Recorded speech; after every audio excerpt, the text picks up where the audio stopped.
Então vamos lá, gente. Sejam todos bem-vindos. Bom, que nós tenhamos uma boa noite de trabalho hoje. Eu ia abrir aqui ao acaso o livro do Pastorino, Minutos de Luz. Aí tem uma página que ele está bem assim, já foi muito aberta, sabe? Eu falei assim, vou usar essa aqui mesmo. E o título é Imprevistos. Qualquer um de nós está sujeito a imprevistos. Eles fazem parte do acervo de provas de que necessitamos no trabalho de nossa edificação interior. Ante qualquer incidente, o importante mesmo não é perder a serenidade. A melhor reação, em qualquer caso, deve revestir de calma e discernimento. Cada dia pode ser portador de muitas surpresas. Sabendo disso, esteja naturalmente preparado. Nada escapa à vontade de Deus. Para Ele, tudo o que acontece estava previsto. Está começando. Vamos fazer nossa oração então? Amigo Jesus, chegamos à tua casa. Chegamos em tua casa para os abraços, para os sorrisos, para o bem-estar com os amigos e a espiritualidade superior. Cá estamos com o intuito de aprender e depois repassar essa boa nova para todos os nossos próximos. Mestre Jesus, que a nossa oradora de hoje, que ela possa ser intuída, que ela possa ser levada pelos caminhos do Evangelho, pelos caminhos do bem, para que a gente tenha uma boa noite contigo, Senhor, que assim seja. Hoje, vamos trabalhar Enir Sater com a gente hoje, tá bom? Até já.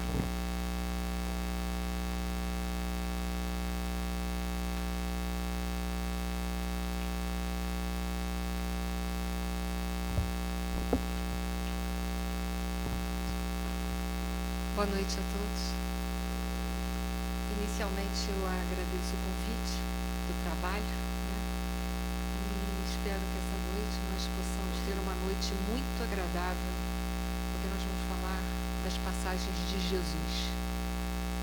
É de muita utilidade e urgência falarmos incessantemente de Jesus. O nosso planeta está em fase de transição. Nós sabemos disso, é uma história, já antiga, muito falada, e mais do que nunca a gente agora precisa relembrar os conceitos dele, ele que nos foi ofertado pelos espíritos superiores como modelo e guia. Então precisamos estar atentos a todos os seus ensinamentos para que nós possamos ingressar verdadeiramente nesse mundo de regeneração, que é o que todos nós aqui desejamos, com toda certeza. O assunto dessa noite que eu escolhi é o sermão profético. Esse, então, fala muito desse momento de transição que nós estamos vivenciando. Eu vou fazer aqui só uma introdução, uma pequena introdução, portanto, só vou falar de 3 versículos e embasados no Evangelho de Mateus, e o sermão profético, ele engloba o capítulo 24 e 25, só vou falar do 24, 3 versículos. Eu estou refazendo esse circuito de palestras, de sermões, principalmente esse, lá em Petrópolis também, comecei a refazer novamente, porque ele é de suma importância para esse momento que a gente está vivendo aqui, para a gente alcançar a serenidade e reforçar a nossa fé, porque viveremos momentos difíceis para nós que somos espíritos imperfeitos e estamos aqui ainda passando por provas e expiações necessárias para granjear uma bagagem moral mais significativa.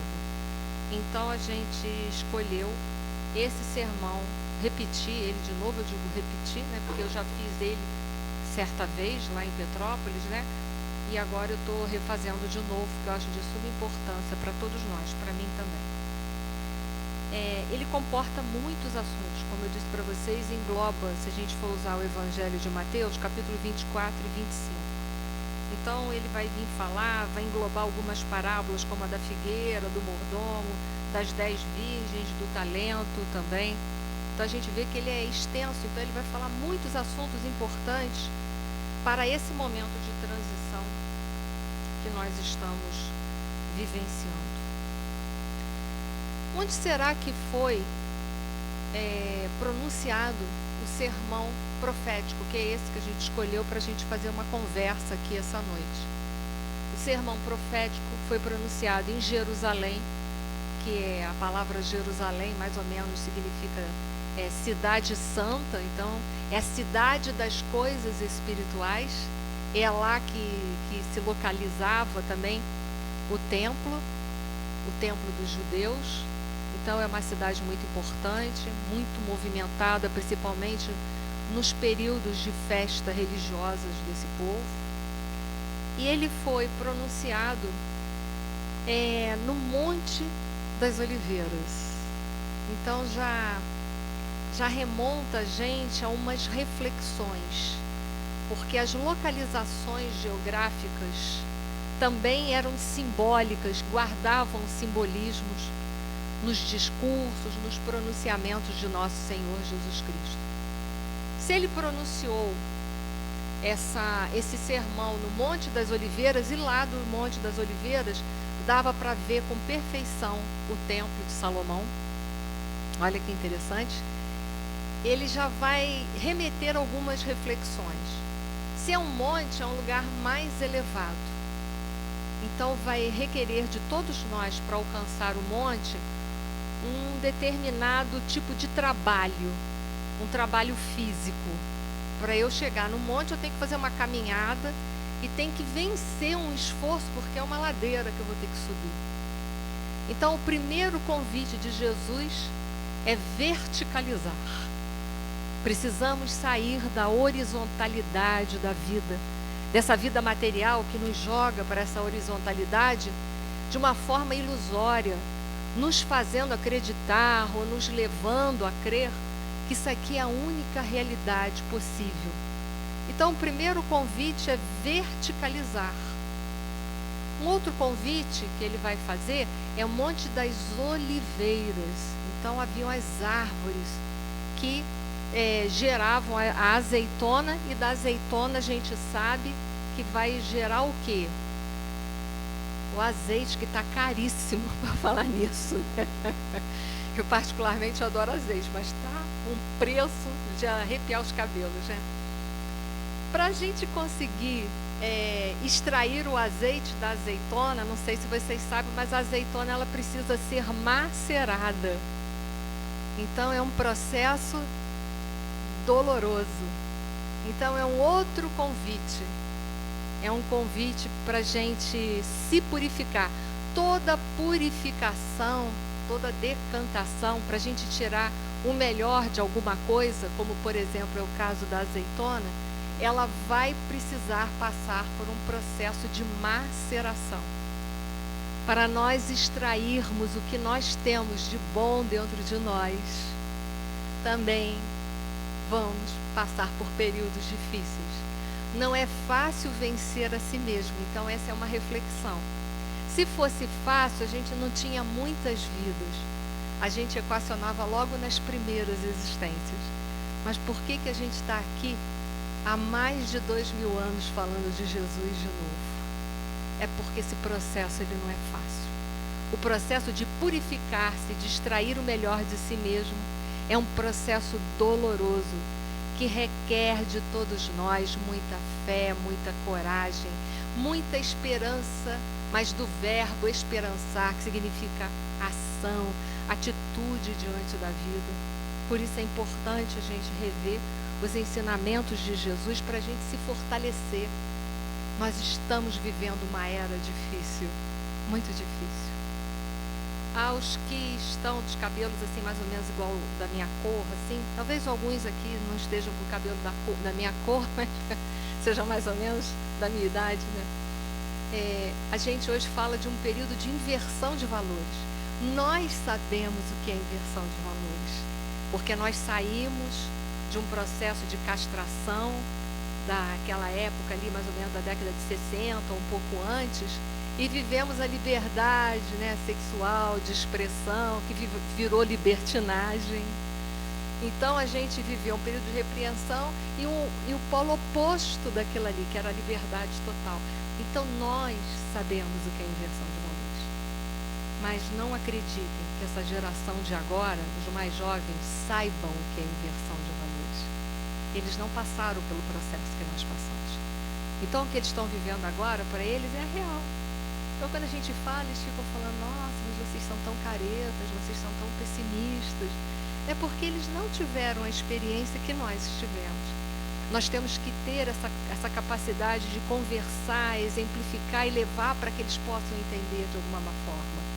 Eles vivem nesse período aí de que tudo está na internet, tudo é ali, é aquilo ali que se apresenta na internet, é a verdade para eles. Eles não conseguem decantar tanto as informações que se tem na internet, porque eles não passaram por onde nós passamos. Então, por isso que para eles é tão difícil, por isso que é tão difícil ter jovem hoje dentro da casa espírita.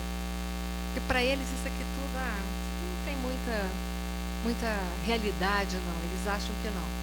Então a gente precisa também adaptar a nossa linguagem para se fazer entender. Nós entendemos que nós estamos passando por um período de inversão de valores. E é por isso que a gente precisa de Jesus na nossa vida. Para a gente ter força, fé e coragem e seguir em frente. O sermão profético também, ele é chamado de sermão escatológico. A escatologia, ela significa a doutrina das últimas coisas. Então, ela vai trabalhar com fins de ciclos. A morte, por exemplo, a escatologia vai falar da morte, do pós-morte, né? A escatologia vai falar de fins de ciclos, de períodos. Então, para muitas culturas acham que o mundo vai acabar. Algumas religiões acham. Nós sabemos que não é o fim do mundo. Nós não estamos caminhando para o fim do mundo. Nós estamos caminhando para um fim de um ciclo, de um planeta que é de provas e expiações, que deixará de ser e passará a ser um planeta de quê? De regeneração. Então é a ciência das últimas coisas, ciência dos ciclos, dos términos dos ciclos. E nós temos que fazer essa pergunta. Nossa vida está inserida dentro de ciclo? A gente sabe o que é terminar um ciclo? A gente tem coragem de terminar ciclos? A gente está desapegado a ponto de dar ponto final no ciclo e saber que a vida segue? E seguir com sabedoria? Saber aonde termina uma coisa e deve começar a outra? Então, é outra reflexão que a gente tem que fazer, que a gente às vezes fica teimando em bater nas mesmas teclas. Se eu bater nas mesmas teclas, eu terei sempre as mesmas respostas, as mesmas coisas. Então eu não estou finalizando ciclo nenhum, eu estou tentando perpetuar alguma coisa sempre. Então é preciso ter coragem para finalizar ciclos. Para esse sermão profético, eu fui buscar no livro Encontros no Tempo, de autores diversos, uma entrevista que foi dada para Márcia Elizabeth, que foi dada pelo Chico Xavier a ela, e ele foi respondendo as perguntas feitas, inspirados por Emmanuel. Então, Emmanuel inspirou todas as respostas que foram feitas pela Márcia Elizabeth. Para quem quiser saber, foi transcrito no jornal Goiás Espírita, Goiânia, Goiás, março de 1979, sob o título Entrevistas com Chico Xavier. Exijam dos oradores onde eles tiram as coisas e vão ver se as coisas que foram tiradas de lá são sérias. Isso é uma outra coisa, o sermão profético fala sobre isso. Então a gente tem que dar a fonte para vocês ir lá e verificar se as coisas foram essas mesmas. Então tá lá, ela perguntou para ele sobre a questão dos degredos para os mundos primitivos. A pergunta, né, é uma pergunta muito vanguardista de hoje, né, porque a gente sabe se o planeta está em transição, os que não forem aprovados aqui vão ser o quê? Degradados para lá. Mas entendam, muita gente fala assim, então a gente anda para trás? Não, a gente não anda para trás. Vamos imaginar que as coisas são uma série de escola, como era antigamente. Se eu ficar reprovada em português, eu não tenho que repetir a série? No entanto, eu fiquei reprovada em quê? Em português, mas eu repito a série toda, não é? Tem que fazer tudo de novo, não só português, mas as outras matérias que estão inseridas dentro daquele ciclo, não é? Então, quando a gente é degradado, é isso daí, a gente começa de novo aquela série.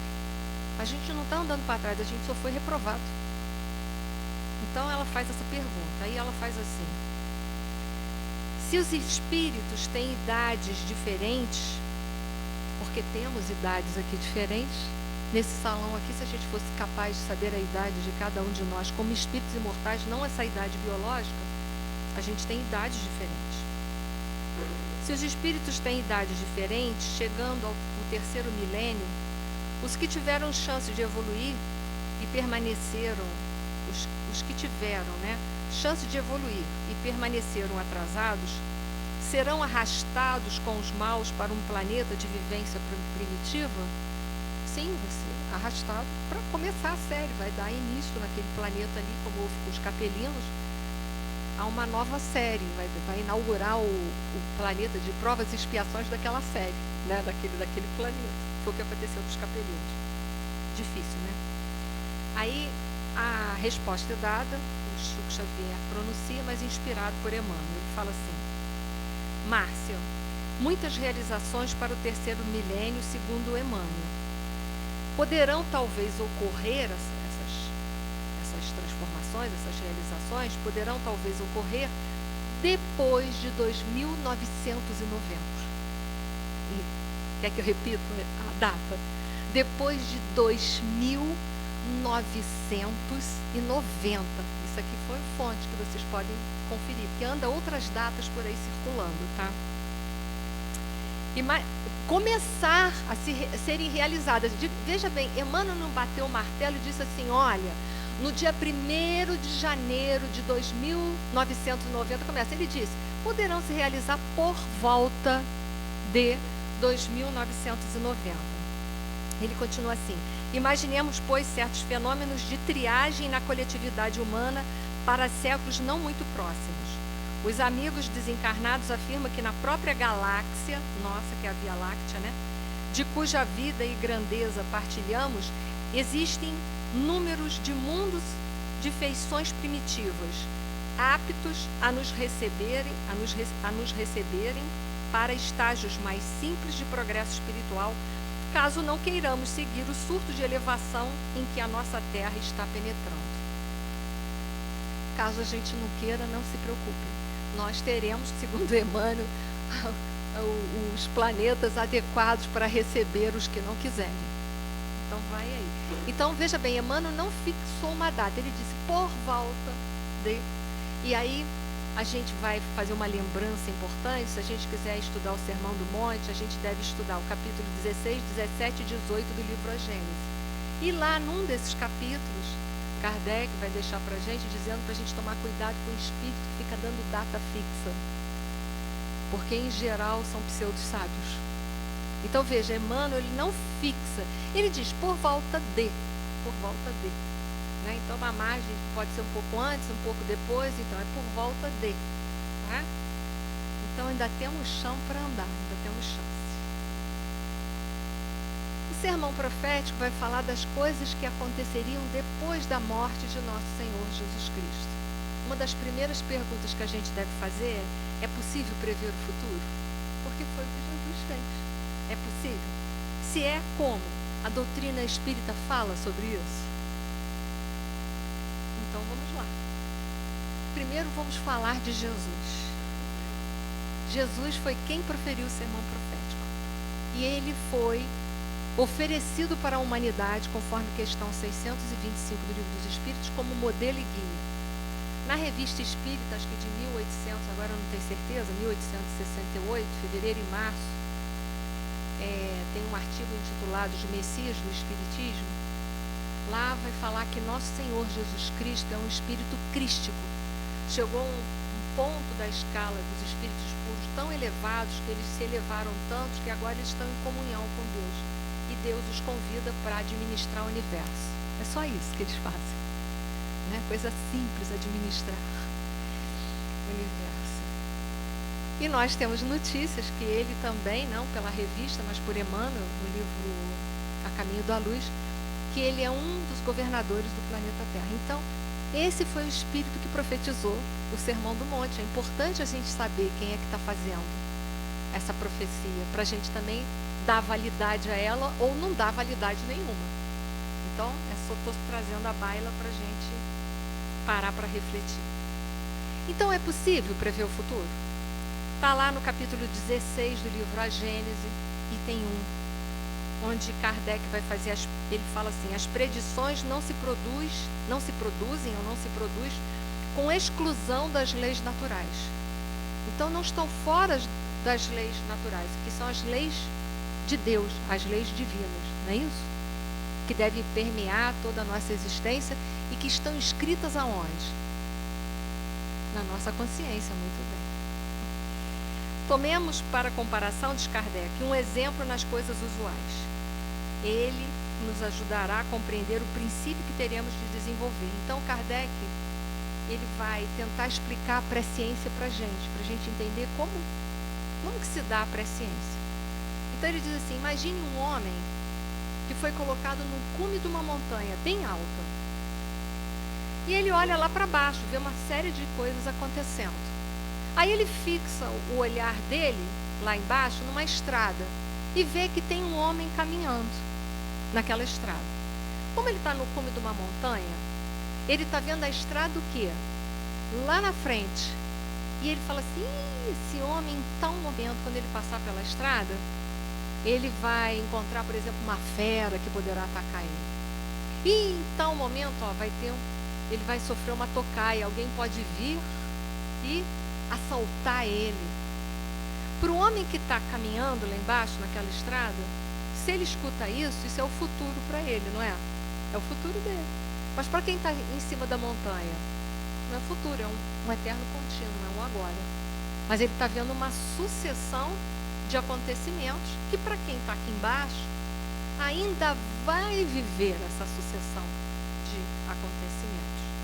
Então, Kardec, ele dá, né, este exemplo para a gente começar a entender, compreender a presciência. Para quem está, por exemplo, num estágio mais avançado, ele consegue ter uma projeção, uma visão daquilo que para nós que estamos aqui seria o futuro. Mas para ele não é. É o presente o tempo todo. Então Kardec diz, nesse mesmo artigo, nesse mesmo capítulo 16, mas mais para frente um pouquinho, no item 3, ele vai dizer assim, os espíritos desmaterializados, os espíritos puros são desmaterializados? Pergunta 100 em diante do livro dos espíritos. Os espíritos puros não sofrem mais o que? A influência da matéria. Jesus é um desdobramento dos espíritos puros, como está na revista Espírita. Ele é um desdobramento, ele é um espírito crístico. Então, os espíritos desmaterializados, como o homem da montanha, o espaço e o tempo não existem para eles. O espaço e o tempo. Nós somos regidos pelo espaço e o tempo? Somos regidos pelo espaço e o tempo. Então, eles estão fora da terceira dimensão e da quarta. Porque o tempo, para a gente, seria a quarta dimensão que a gente não entende. Mas a gente é regido por essas duas coisas. Então, esses espíritos, eles estão além dessa dimensão. Então, eles têm a capacidade de olhar e ter a presciência, que é a ciência que prevê o futuro. E nosso Senhor Jesus Cristo, é claro, que ele tinha essa faculdade no mais alto grau, muito distante de todos nós, mas ele tinha ela num grau altíssimo, distante de qualquer um profeta que veio aqui na Terra em nome dele. Porque os profetas que foram enviados principalmente para o povo judeu, foram enviados por quem? Por nosso Senhor Jesus Cristo. Então, Jesus tinha a presciência no mais alto grau e nível que nós pudéssemos conceber, diferente daqueles que por ali passaram. Então, a gente compreende que ele podia com facilidade prever alguns incidentes que nós passaríamos, né? Mas Kardec coloca assim ainda, no capítulo 16, no item agora 14, ele diz assim, poderem predizer, eles não poderiam, eu vou ler tudo. E assim, por exemplo, que pelo conjunto das circunstâncias, pode os espíritos prever que uma guerra se acha mais ou menos próxima. Entende? Ó, mais ou menos, não é uma data. Dia tal, mês tal, do ano tal, hora tal, explode uma guerra. Não. Pelo nosso comportamento, pode chegar uma guerra. Né? Então, eles têm mais ou menos uma data próxima. Que é inevitável, sem, contudo, poderem predizer o dia em que começará, nem os incidentes pormenorizados que possam ser modificados pela vontade dos homens. Por quê? Porque temos nós o quê? Livre-arbítrio. Então, os pormenores não tem como a gente falar. Por isso que eu abro o olho de vocês com o pessoal que dá os pormenores. Por quê? Cadê o livre-arbítrio? De repente a gente, né, muda e fala assim, não, vou parar com esse negócio aí, né? Então, não tem como. E aí, talvez pudesse ser feita a seguinte pergunta. As profecias são inexoráveis? Diante disso tudo que a gente falou, elas foram preditas porque vão acontecer tal e qual? Não. As profecias foram profetizadas como um grande alerta para ou aquela comunidade, para aquele povo, ou para a comunidade do planeta Terra, como um grande alerta para quê? Para que elas não se cumprissem. O ideal seria não se cumprir.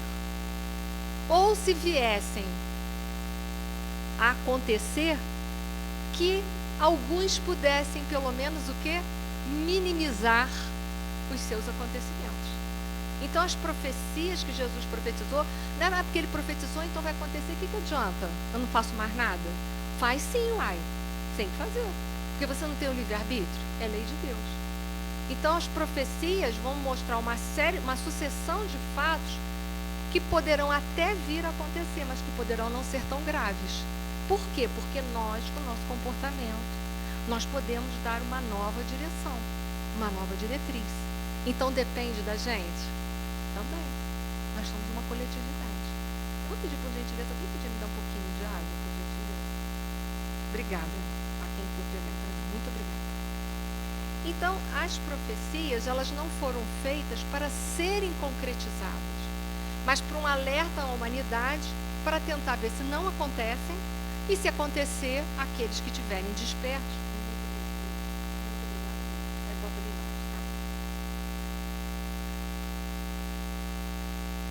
Para se elas viessem a acontecer, nós, com o nosso livre-arbítrio, possamos nós com ele minimizar os fatos. E poderemos, porque muito será cobrado a quem muito foi dado, quem muito recebeu. Desse sermão profético, a gente pode destacar, pelo menos de uma forma didática, 4 ordens de ideias do sermão profético. Primeiro, um alerta. Jesus alerta, ele faz a profecia e alerta sobre as coisas que vão acontecer.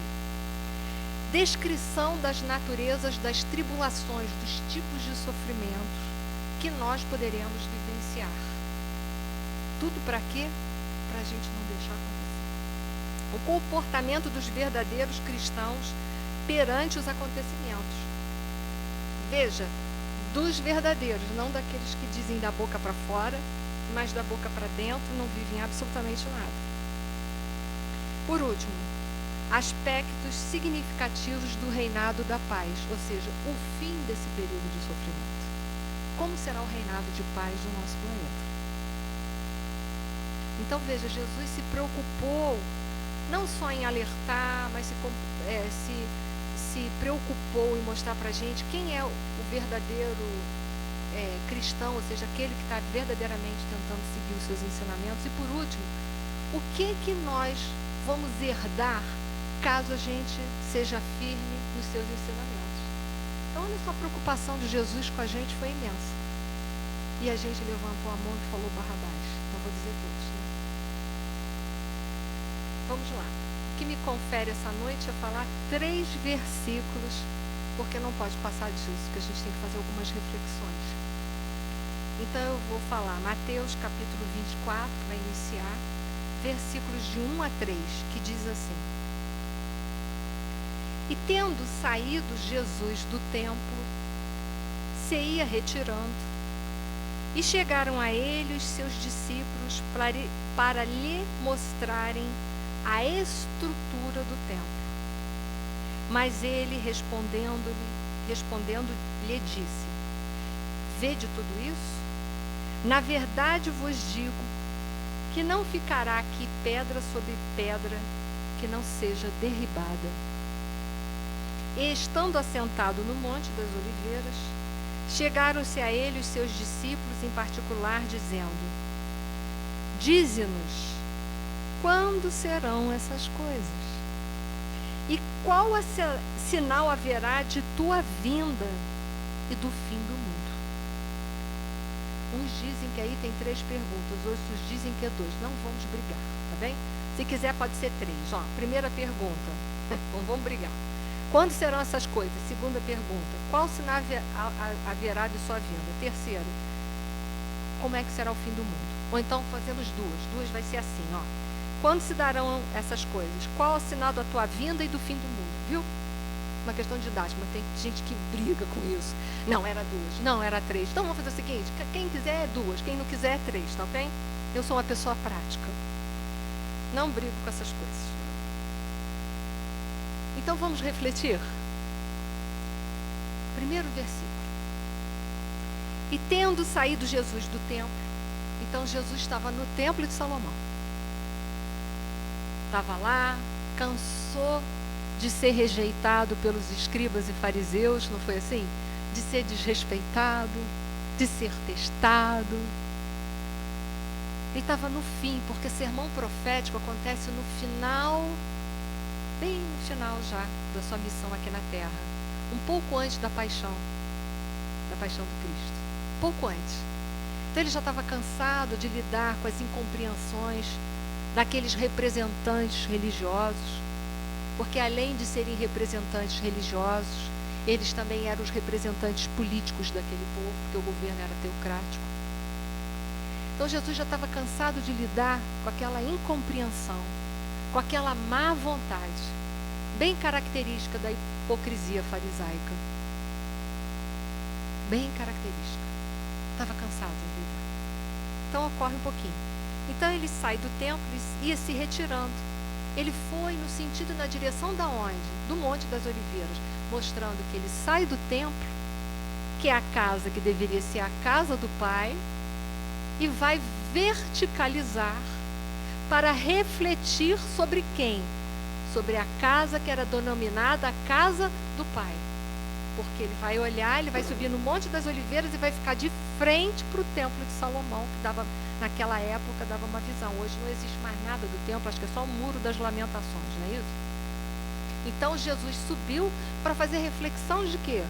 Daquilo que deveria ser a casa de Deus, mas que não era a casa de Deus mais.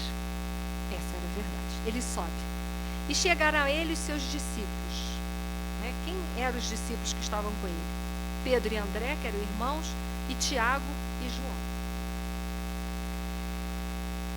Então ele sai, sobe o Monte das Oliveiras, mostrando que no templo não é mais possível verticalizar. Mostrou isso bem claro. No templo não é mais possível verticalizar. Vamos subir os Montes das Oliveiras e passarmos pelos processos que a oliveira passa para extrair a essência, para tirar a essência. Qual é o processo da oliveira passa? Ela é macerada para sair a essência, que é o azeite. Da mesma forma é a uva, que foi falado sobre a uva no livro dos Espíritos, Prolegômenos, né? Que vai falar a mesma coisa, que o vinho é o quê? Representa o Espírito. Então vamos verticalizar para a gente poder espiritualizar, porque no templo não é mais possível. No templo não é mais possível. Olha que interessante, então ele precisou sair do templo porque não era mais possível. E aí chegaram eles, os discípulos, e mostraram a estrutura do templo, e olha que interessante. Mas mostraram para Jesus, olha a grandeza do templo de Salomão. A grandeza. Primeiro ensinamento que a gente vai ter ali, sobre a transitoriedade das coisas materiais. sobre a transitoriedade. E Jesus vai falar de cara sobre essa transitoriedade. Um templo de pedra forte, mostrando que por mais que as coisas nessa dimensão material, elas sejam rígidas, fortes, que demonstrem serem feitas da melhor qualidade de um material, elas são o quê? Transitórias, mostrando para a gente não se encantar, não mergulhar na ilusão da vida material. É o primeiro simbolismo já de cara. Porque os discípulos mostram, olha a grandeza do templo, mestre. Aí Jesus, o que Jesus fala? Mas ele respondendo lhe disse, vede tudo isso? Vede toda essa grandeza? Vê isso aí tudo? Essa grandeza que parece indestrutível. Está vendo? Ele diz assim, na verdade vos digo que não ficará pedra sobre pedra que não seja derribada. E de fato, 70 depois de Cristo, o templo de Jerusalém é destruído. De fato, a destruição material do templo ocorre 70 depois de Cristo. O templo é destruído. Então, o primeiro ensinamento é a gente não depositar toda a nossa energia de vida nas coisas que são transitórias. Tudo que está aqui nessa dimensão é passageiro. Esse corpo um dia vai ficar também, não vou levar. Mas o que eu levo daqui? O que é a verdadeira propriedade que foi trabalhada lá no Evangelho segundo o Espiritismo? No capítulo de número 16, não se pode servir a Deus e a Mamon. A verdadeira propriedade é aquilo que a gente pode levar daqui para a vida espiritual. Então eu posso levar os meus conhecimentos, eu posso levar o amor que eu desenvolvi e vou levar a minha consciência, que pode estar limpa ou manchada. O resto fica. Titulação fica. O exemplo vivo disso é André Luiz. Trabalhou humildemente em nosso lar, não como médico, mas como assistente de uma enfermeira chamada Narcisa. Olha que interessante. Teve que aprender a trabalhar de forma humilde para merecer aquilo que não valorizou o suficiente aqui na Terra. Mas se de um lado Jesus falou da transitoriedade, quando ele fala do derribar, do destruir do templo, ele nos deixa uma outra mensagem importante. Aquele templo seria destruído, representaria essa destruição também. A quebra de preconceitos daquele povo. Um preconceito que originariamente vinha de duas grandes chagas da humanidade, o orgulho e o egoísmo. E nisso ele fala universalmente. Ele dá um recado para aquele povo, mas ele dá um recado para a humanidade terrestre. Porque toda a mensagem do Cristo, se foi pronunciada dentro de uma cultura judaica, para um povo, não foi só para os judeus, mas ela tinha uma dimensão maior. A mensagem dele tinha que chegar a toda a humanidade. Os judeus eram orgulhosos? Eram. Qual era a missão daquele povo? Divulgar a ideia de um Deus único para toda a humanidade terrestre. O que eles fizeram? Faliram, fecharam-se sobre si mesmos, não é assim? E disseram, o meu Deus, que vai cuidar do nosso povo, que vai salvar o nosso povo. E quem não é do nosso povo é o quem? São os outros, são os gentios, não é assim? Esse fechamento sobre si mesmo é derivado do orgulho e do egoísmo, porque o egoísmo é o amor encarcerado. É o amor que está encarcerado dentro de nós mesmos. Ele falha. Então Jesus manda um recado para aquele povo, mas ao mesmo tempo vai falar a todas as estruturas religiosas do futuro. Cuidado com o preconceito e com a separação. A minha religião é a religião que salva. Por isso que Kardec, no capítulo 15 do Evangelho segundo o Espiritismo, o que ele diz? Fora da, não há.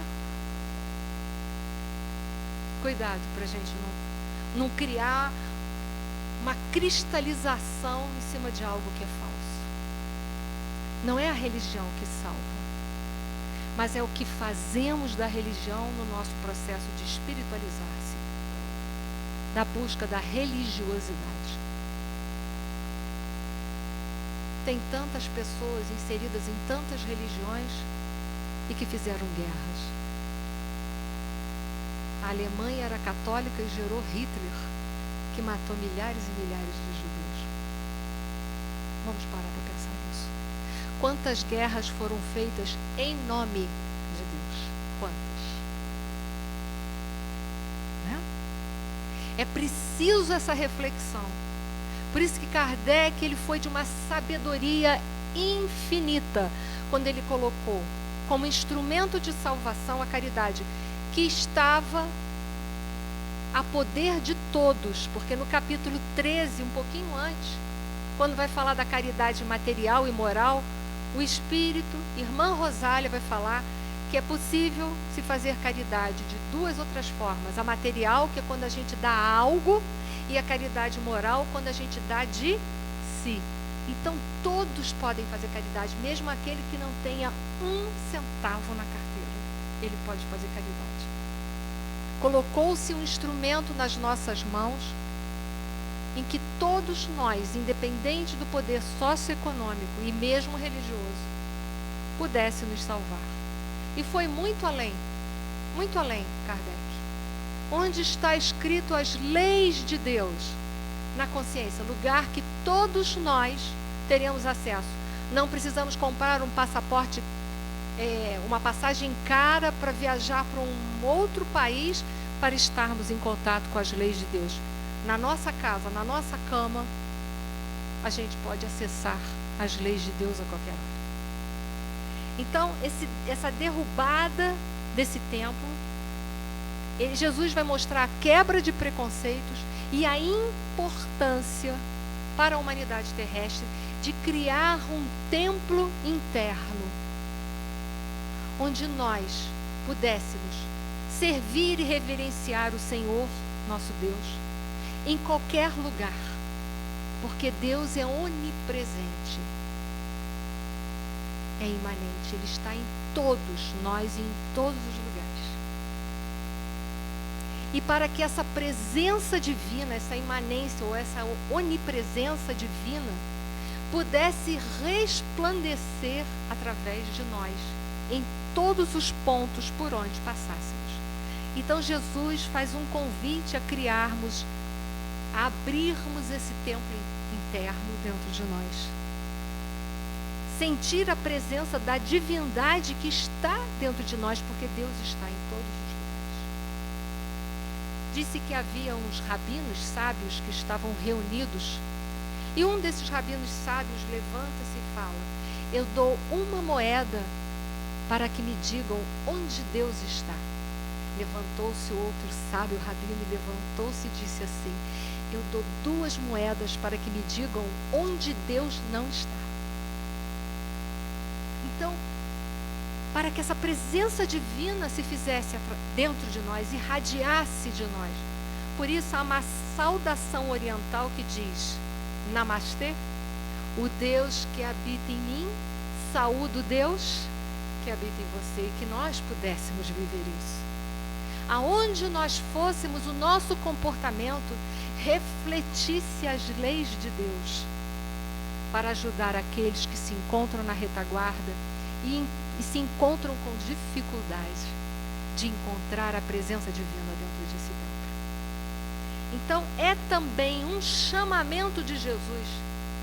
E essa passagem, quando ele fala isso, que está em Mateus, ela vai ao encontro de uma passagem que está em João, quando ele fala na mulher samaritana, que ela pergunta a Jesus: mas onde nós devemos adorar a Deus? Uns dizem que é em Jerusalém, no templo de Jerusalém, outros dizem que é no Monte Garazim.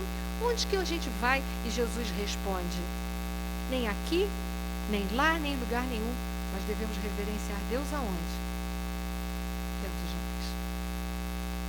Então ela faz uma ressonância com esse diálogo da mulher samaritana. A necessidade de nós desenvolvermos o templo interno. E aí sim, nós passaremos a respeitar e a enxergar e a sentir o outro como nosso irmão. E quando eu digo outro, nosso irmão, eu não estou falando só em humanidade, não. Eu estou falando por onde nós passamos antes da humanidade, nos reinos da natureza. Essa natureza que a gente está massacrando tanto pela nossa ganância, pelo nosso orgulho, pelo nosso egoísmo. A gente está destruindo o planeta Terra em nome de poder, em nome de dinheiro, e sacrificando os nossos irmãos que estão na retaguarda. Então é um convite de muitas reflexões. E aí vem aquelas 3 perguntas que são feitas pelos seus discípulos, né?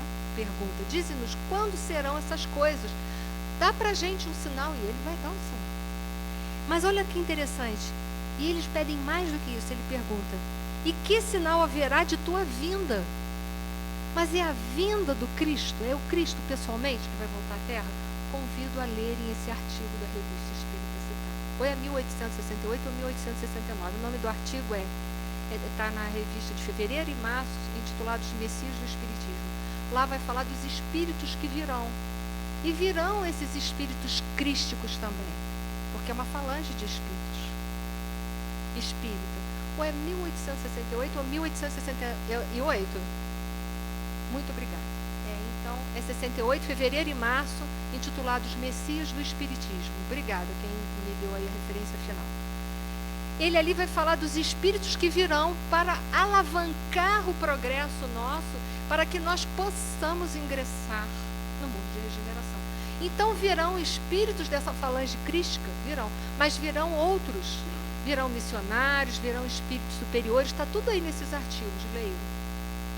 Falando que os missionários e os espíritos superiores estão lá.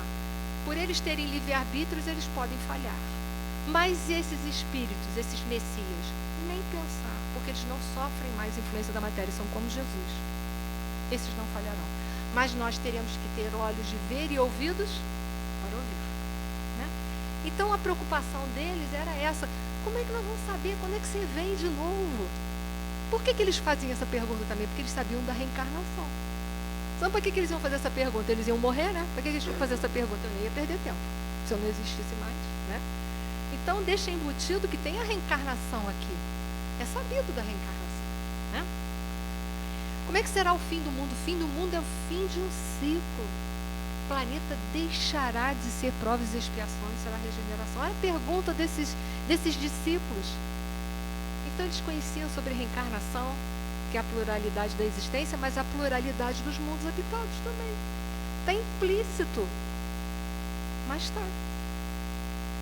Então, é o que eu disse para vocês, tem uma briga teológica. Uns dizem que é 3 perguntas, 2. O que vocês quiserem, eu estou topando, tá bom?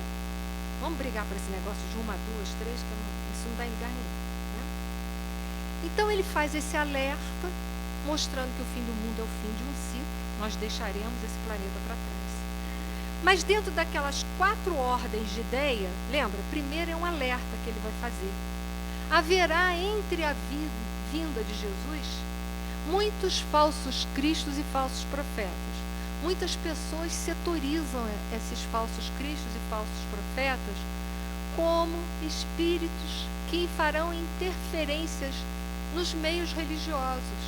Mas só nos meios religiosos? Não, em todos os lugares onde nós pudermos ser influenciados para o mal.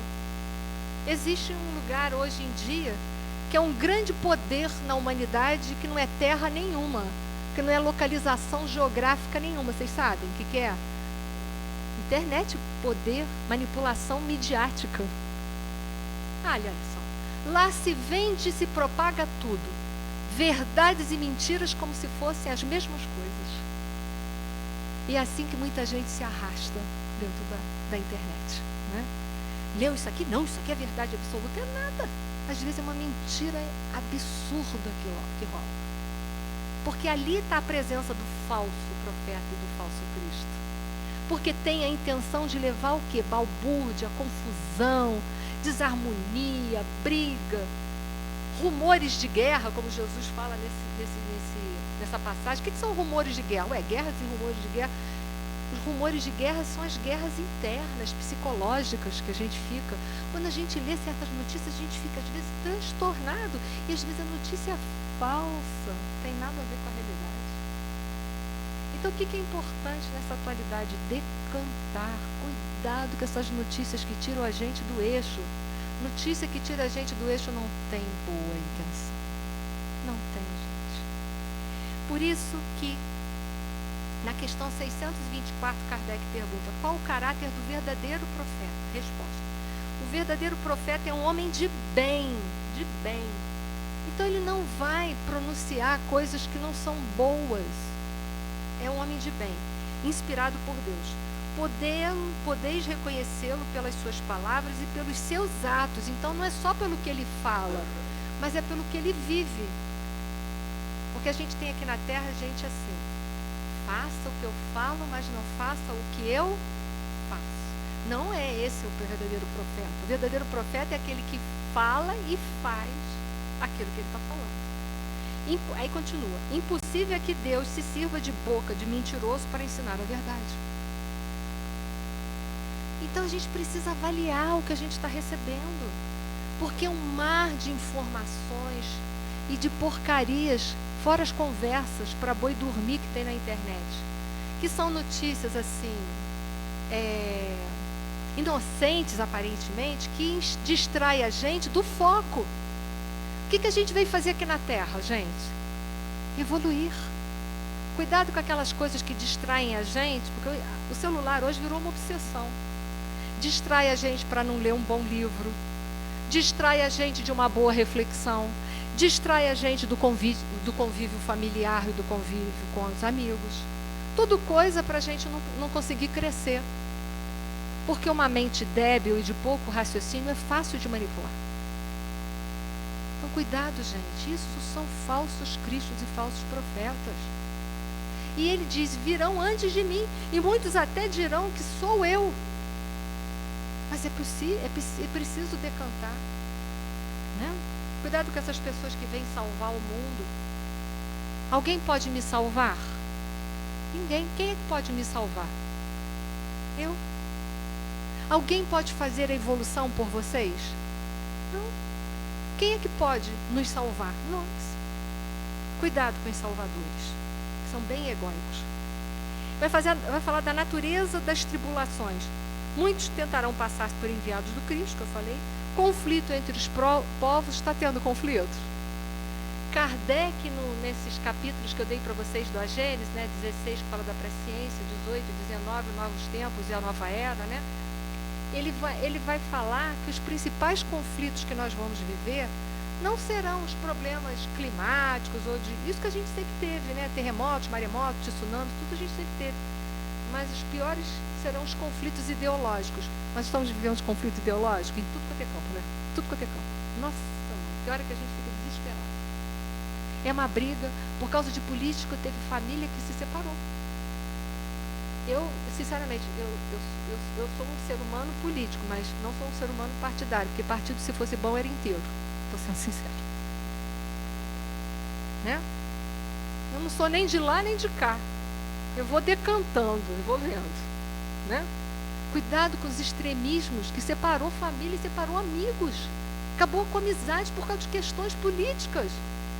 Os políticos nem sabem que a gente existe, eles só querem o nosso dinheiro. Política é tudo igual, gente. Desculpe a sinceridade, mas haverão guerras. Guerras sempre houve e vão continuar a existir, porque a guerra é fruto do orgulho e do egoísmo humano. Não foi isso que Kardec falou? Enquanto houver a predominância do egoísmo e orgulho humano, vai ser assim: eu estou com a razão, você não está, então vou brigar com você e nós vamos ver quem é que vai ganhar. Não é assim? Isso a gente faz dentro de casa, infelizmente. Eu acho que tem mais guerra nas famílias do que fora do mundo. Flagelos e catástrofes. Muitas serão de naturezas humanas, porque nós acabamos com esse planeta. E muitas serão as de sempre, da própria renovação da matéria que passa por transformações de período em período. O planeta também terá que passar por transformações vibratórias e moleculares, com certeza. Estou acabando, gente. Fiquem firmes. Comportamento do verdadeiro cristão. Aguentem, passe, fiquem firmes, não durmam. Manter-se resguardados na firmeza da fé. Precisaremos ter a fé? A fé que nos leva para o atemporal. E não essa fé nas coisas materiais, mas a fé que nos leva para o atemporal. Porque os conflitos externos estão muito grandes. Se a gente não tiver uma fé que nos leve para o atemporal, não vamos suportar. Desapego aos bens materiais. Né? Mas desapego não é só as coisas materiais. Porque às vezes a gente tem apegos sentimentais, apegos ideológicos. Um apego sentimental, não te perdoo mesmo. Só apego. Você não perdoa hoje, né? Mas um dia, qual vai ser o seu fim? Perdoar. Você só está postergando uma coisa que você vai ter que fazer. Porque o progresso é inexorável. Então, por isso que Jesus recomendou: reconciliai com os vossos inimigos enquanto estáis a caminho. Porque é bom para você, não é para ele, não. É bom para você. Demonstrar espírito de sacrifício e resignação diante das coisas. Resignação que a gente não tem, às vezes, nem com resfriado. Quando a gente fica resfriado, ai, mas por que eu fiquei resfriado? Né? Assim, mas ficou resfriado porque você ficou resfriado, né? Precisava ficar resfriado, ficou. A gente, às vezes, não tem aceitação e resignação para ter resfriado. Mas a vida vai exigir da gente muito mais do que isso daí. Porque é período de transformação. Lembra do azeite, da azeitona? Nós vamos ter que ter resignação. Faz parte. Bem-aventurados os que choram, que serão consolados. Todos serão consolados? Sim, mas todos serão bem-aventurados? Não. Quem será bem-aventurado? Quem tiver diante da dor, aceitação e resignação.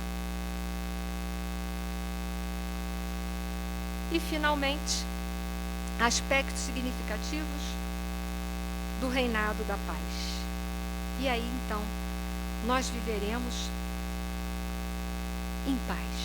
Nesse momento, Jesus anuncia claramente que os homens um dia se unirão por uma crença única. E isso ele deixou bem claro também em João 10,16. Então haverá um só rebanho e um só pastor. Então aí fica muita reflexão, muitas reflexões para todos nós. Como será esse reinado de um só rebanho e um só pastor? Fica a reflexão. Obrigado pela paciência de me ouvirem até agora. Que a paz de Jesus, o nosso divino Mestre, possa permanecer vivo dentro dos nossos corações, principalmente nos momentos de provas e expiações, que é a hora que a gente mais precisa do amor do Cristo. Mas é também a hora que a gente menos merece, né? Mas isso aí.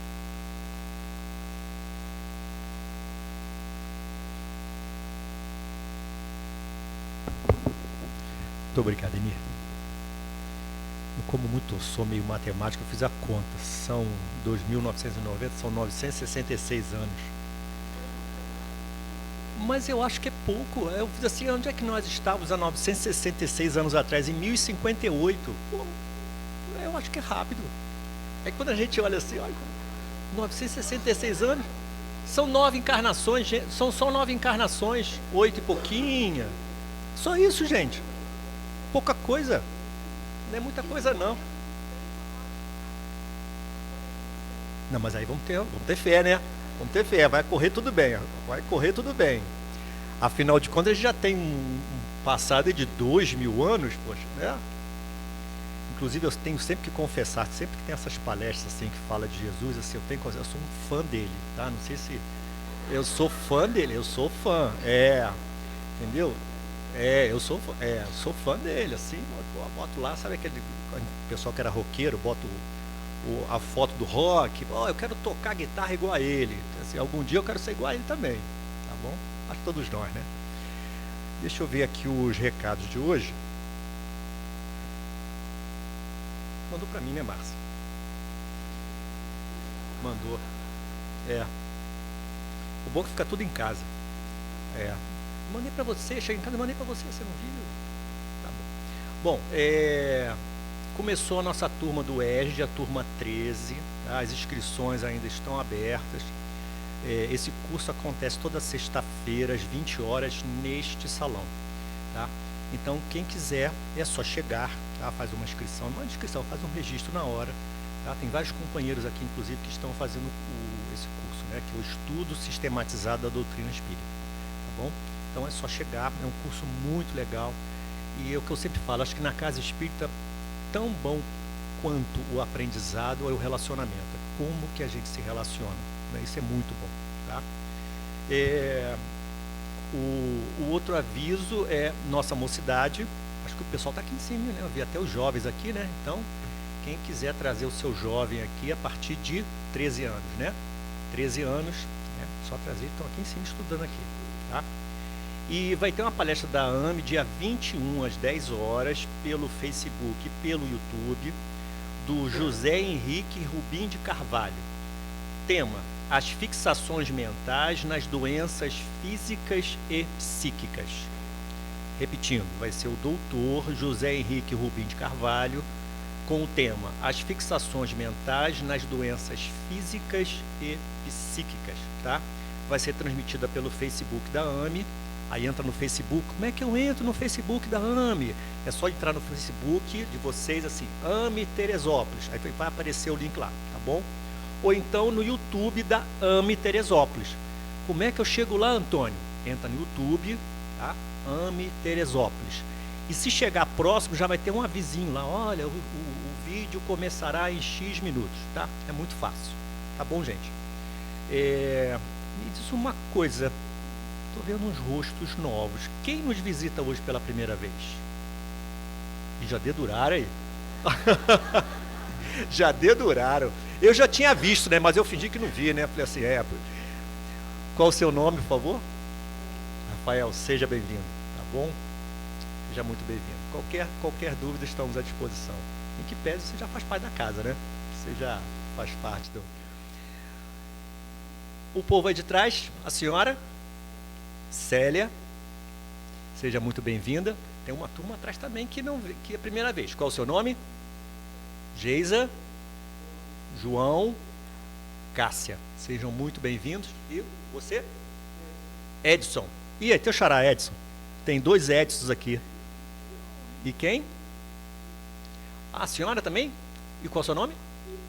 Daisy. E também tem uma Daisy. Aí, é isso aí. Casa Espírita boa é sim, tem um monte de nome, né? Só que depois a gente se confunde, né? Ainda mais eu que esqueço o nome. Como é que é o nome mesmo? Enfim, mas dá o desconto, gente, é assim mesmo, tá bom? Ah, o senhor também? Qual é o seu nome? Sim. E olha só, temos uma inflação de Edson aqui hoje. Né? Para dizer não. Tá bom, tá bom. É um nome famoso, né? Vamos lembrar de Thomas Edison, né? Não. Tá certo, tá certo. Só tem a luz, não inventou a luz. Só tem a luz, tá certo, não inventou a luz. Tá bom, gente. Mais uma vez, muito obrigado, Eni. Né? Reflexão muito boa, muito boas as reflexões. Dá pra gente ficar aí. E que eu acho legal do expositor é que dá dever de casa, né? Então tem que entrar lá, Revista Espírita, 1868, fevereiro e março, né? E olha só, não pode nem dizer que não tem o livro, porque hoje está pela internet e não é pirata. Pode baixar, né? Muito legal, tá bom? Muito bom, é um artigo muito bom. Então, olha só, depois daqui da palestra, nós teremos o nosso trabalho de passe, tá? Para quem quiser. Então, quem quiser vai ser chamado, né? Vai ser organizado ali naquele cantinho, ou se quiser ficar sentado no lugar também, não tem problema não, tá? E eu vou pedir o meu companheiro Carlos Alberto para fazer a prece então, tá bom? Gente, muito obrigado por terem vindo, tá bom?